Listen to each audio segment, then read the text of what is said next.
An Introduction to Health Commons, a project of Science Commons, CollabRx, CommerceNet, and the Public Library of Science.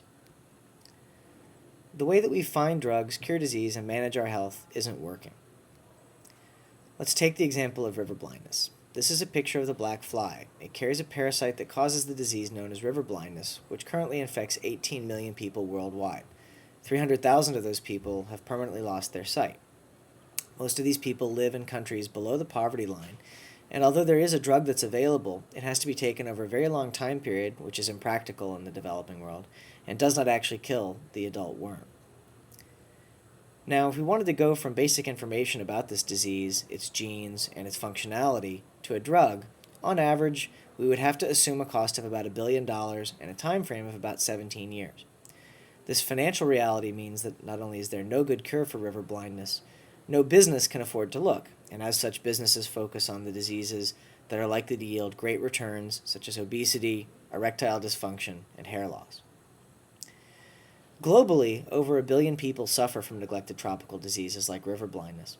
Closer to home, 6 to 8% of our population suffers from what are known as rare and orphan diseases, of a total of more than 7,000 disorders, again, none having enough people that any business can afford to make it its focus.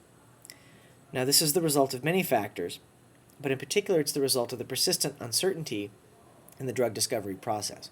Despite the apparent linearity of the process, like in this graph, the discovery process is in reality much more uncertain. There are profound knowledge gaps. We don't know how drugs work. We don't know how toxicity works in the liver. We don't even know how Tylenol works. There are system process failures in the way that we manage and exploit information. And there are incredibly high transaction costs to doing science, from acquiring model animals like mice to managing the sea of data that's on the public web. And this translates into a series of lost opportunities in human health. Now, we have looked at problems like knowledge gaps, process failures, and transaction costs before, and it's important to look for inspiration to places where we have successfully solved these problems. And one such place is the network. So the network has revolutionized the way that we live. It's revolutionized the way that we find information. We're very accustomed to getting accurate results to complicated searches on the web. It's changed the way we shop. We take for granted that we can go on the internet and find books of interest to us, even remote foods of interest to us, or something as arcane as a Pez dispenser. And it's revolutionized the way that we sign agreements as well. We're not accustomed to high transaction costs and contracts on the internet. But it hasn't revolutionized the way that we do science, and as a result, the network works far better for queries having to do with shopping than to do with human health. So it's now time to bring the same revolutions to the science processes that the network brought to the business processes through e-commerce. Science has undergone a series of technical revolutions, like high-throughput robotics, the miniaturized parallel experiments that we take for granted in our laboratories today.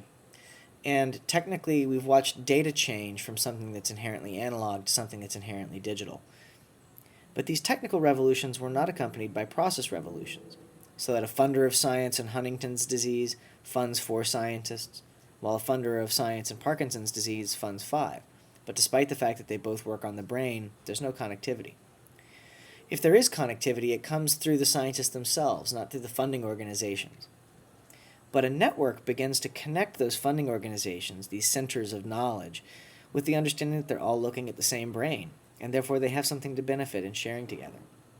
And in particular, it enables the emergence of new intermediaries that can begin to exploit the shared information across all of these areas of the brain in a way that benefits, in return, all of the funders.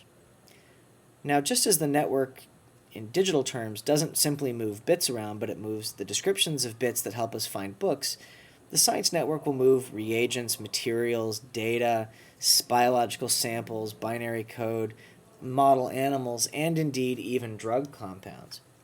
But this dream of a network is actually being blocked by a series of barriers. So legal barriers, which create very high transaction costs, make it impractical to have an organization in the middle that brokers the information. Technical barriers that make it difficult to share information across organizations kill the network. Business barriers, high transaction costs, desires for negotiation, and competition kill the network. And social barriers, the individual competition between scientists, have a chilling effect as well, until it's every scientist working alone. Thankfully, we can look again to the e-commerce revolution and see that the process revolution we want to create in science requires the emergence of new institutions. And so, although it's something we want, it's not going to happen by accident. It will happen through good design, just as the internet happened through good design and the web happened through good design choices. And that's where we come in at the Health Commons. The Health Commons is a project of CommerceNet, Science Commons, the Public Library of Science, and CollabRx. And what we're doing is network engineering for science processes. And our goal is to bring, again, the same sorts of value increase and revolutions to science that the network brought to commerce.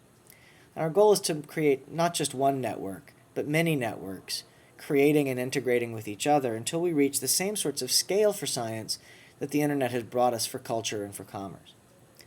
This requires a diligence about network design, both in terms of sharing and standardization.